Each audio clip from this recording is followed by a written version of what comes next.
I thought it would be interesting to do a comparison of the driving experience of a brand new 2022 Cascadia against an old school truck like mine. Let's go for a little spin in each of those trucks, and then we'll have a talk and get down to business.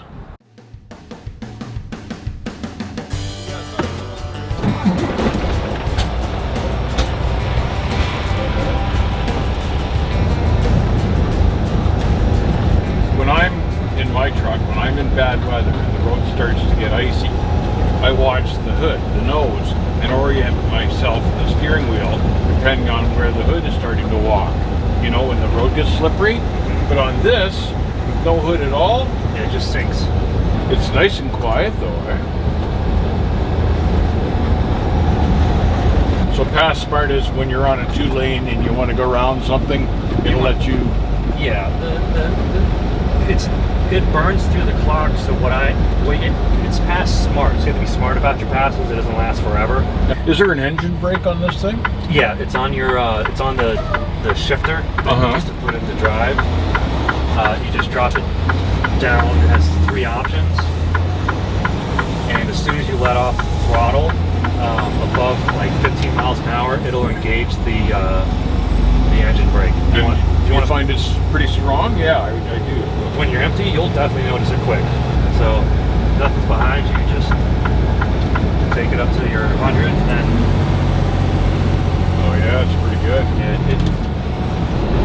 the trailer brake is down there. Of course, I'm not used to that. I'm used to the trailer brake being there. There, I just found myself wanting to reach for the gear shift. Yep.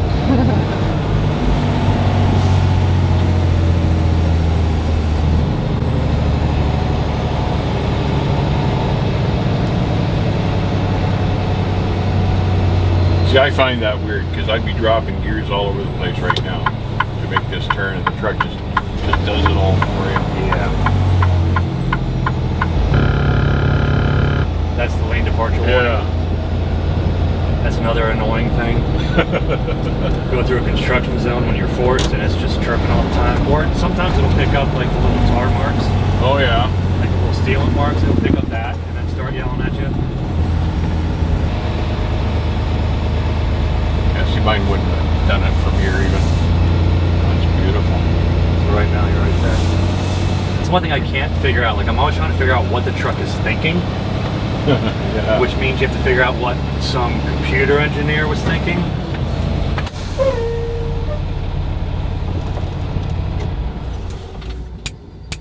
Wow.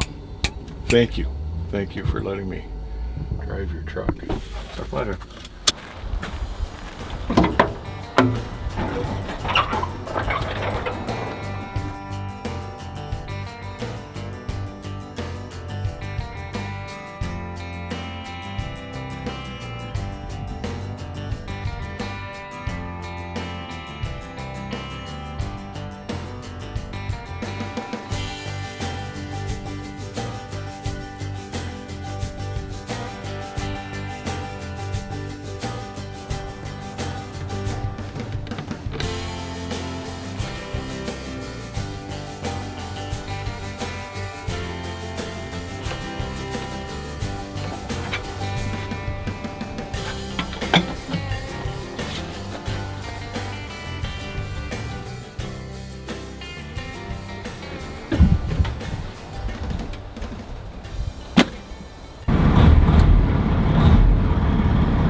Feels like a truck.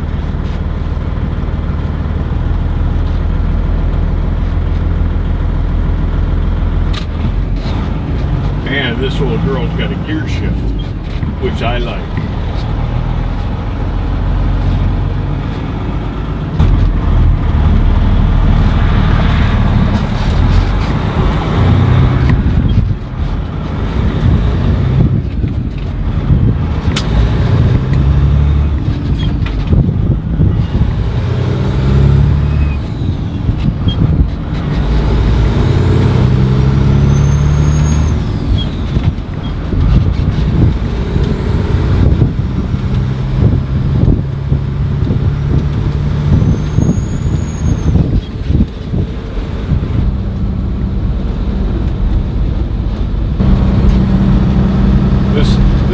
certainly is more comfortable to me anyway. Perhaps it's just because of what I'm used to, but I just prefer the ride of this better.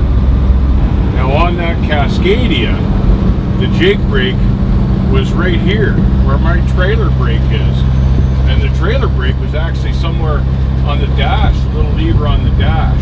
So that would take me some getting used to, is not having the trailer brake right here. That's the jake brake.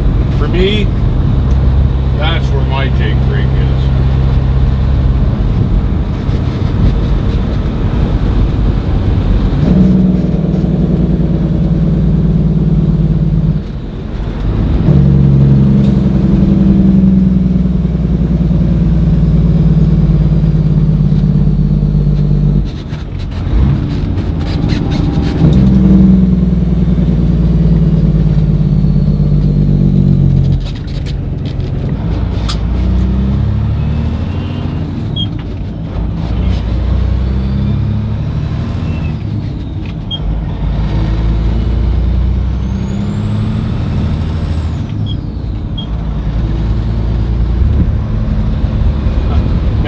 This one, she pulls when you push the pedal.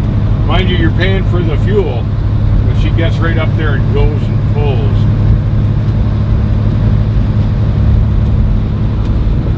The Cascadia was still trying to hit 50 miles an hour at this point. I've been at 70 miles an hour for almost 30 seconds probably now, and I've got my foot out of it. I gotta say, I like seeing the hood too. That bothered me not being able to see the hood in the Cascadia. It was like taking me back to the early 70s and driving a cab over again. I noticed with the Cascadia and the automatic transmission, the truck wouldn't always pick the gears that I would have picked, that I wanted to be in at the time. That was kind of a funny feeling for me. Now this is my little yard here. When I brought the Cascadia in here, it turned and was headed back the other direction in about half the distance that this one needs to turn around. I need the full width of the yard to be able to spin it here.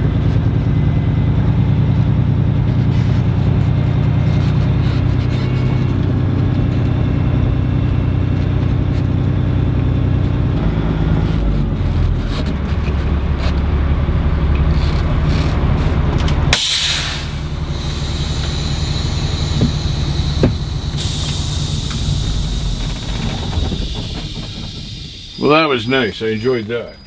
Man, talk about a difference in trucks.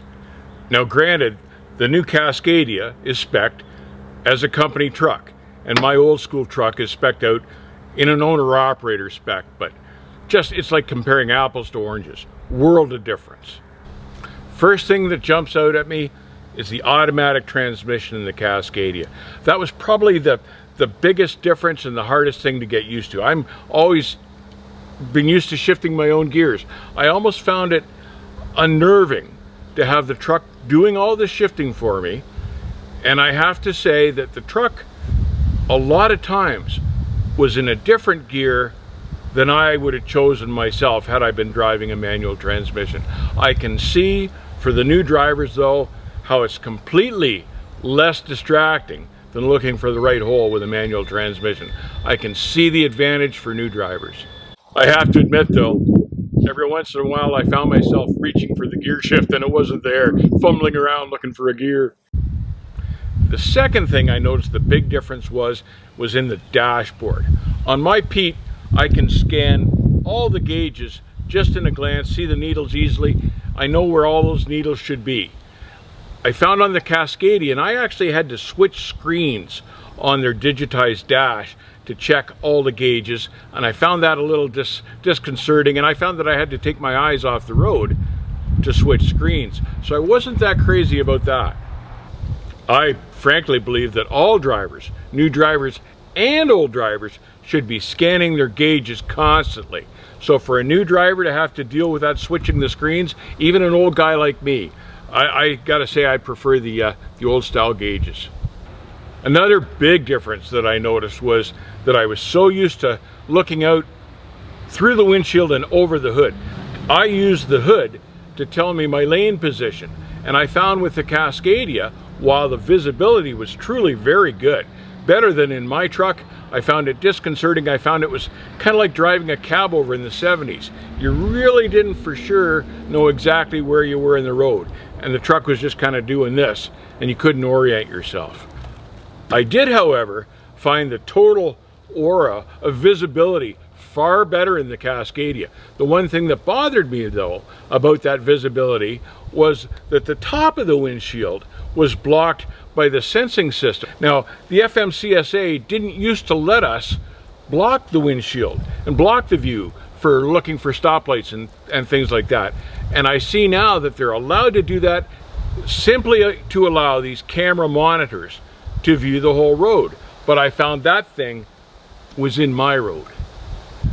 I found the cab in this Cascadia nice and quiet. That was enjoyable to drive. It was certainly quieter than mine. Mind you, I didn't spec mine to be quiet particularly. It's got straight pipes, but it was a nice, quiet, tight cab, and I appreciated that. I found the ride completely different from my truck because it felt like the whole thing was kind of bouncing and bobbing like a little basketball all the time. Mine doesn't do that. I found the ride in mine preferable, and a lot of that too is because the Cascadia has such a short wheelbase and mine has such a long wheelbase.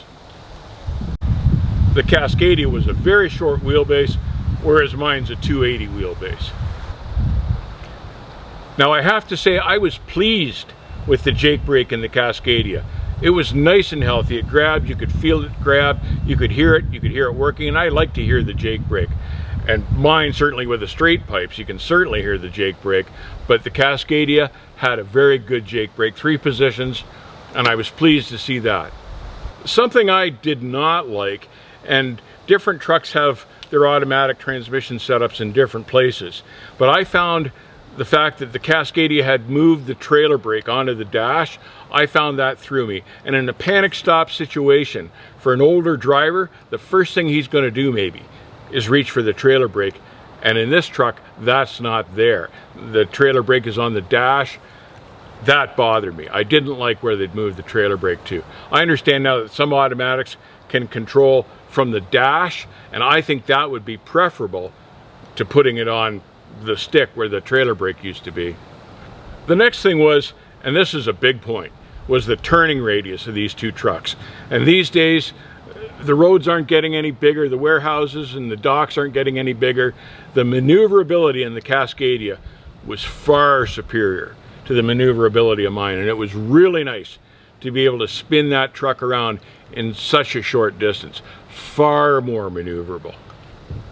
A couple things I didn't like about the Cascadia, and I've read an article just recently to say that the drivers are starting to get used to this stuff, but I found the safety systems aboard distracting, like the lane positioning sensor and the blind spot sensor, and the sensors were I found them annoying and distracting and sent false signals every once in a while. So I would think a driver like myself, after getting a few false signals, would tend to start ignoring that system, making it virtually useless. And something else, and this is a small thing, but as far as safety goes, I noticed that the Cascadia didn't have a bunk door on either side of the bunk. And traditionally, bunks have always had at least one, and sometimes two. And in the event of a rollover, the driver could always get out of the truck. And if there was somebody in the bunk, they could always escape the truck. If this Cascadia was on its side, the only way out probably would be to kick out the front windshield, and I didn't like that. All in all, at the end of the day, a pretty interesting experiment. I loved driving the Cascadia to see how different it was from my truck. Now I know that type of truck, those Cascadias, that type of truck, are the trucks that you really need to have to survive today with the fuel mileage. But I'll tell you something else about it. That truck is not something that I would want to keep past the end of its warranty, because of all the electronics and everything, I'd want to be trading that before it ran out of warranty. If you guys are going to ask me which truck I choose to drive, and I think you want to know that, honestly, I like driving mine a whole lot better than that Cascadia. But I have to say, for new guys getting into the industry, the Cascadia would definitely be the way to go. That would be the truck that I would want to put new drivers in, no question.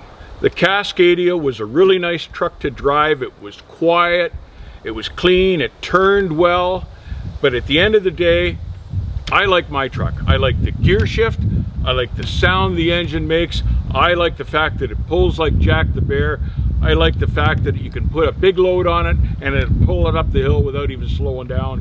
Whereas the Cascadia, honestly, because of the fuel squeezer engine, I guess, the thing felt weak on the hills. And mine is anything but weak anywhere, flat hills, mountains, anywhere. I just like the way mine works better. I gotta say, at the end of the day, if I had to hop in one of these two trucks and head for the coast tomorrow, there's no doubt about which one I'd pick. I much prefer the gear shift, the hood, the big long wheelbase, the ride, and the absolute power of the old school truck over the Cascadia. Take care, keep the rubber side down. Remember, old school trucks are still good trucks too. I'll see you on the backhaul.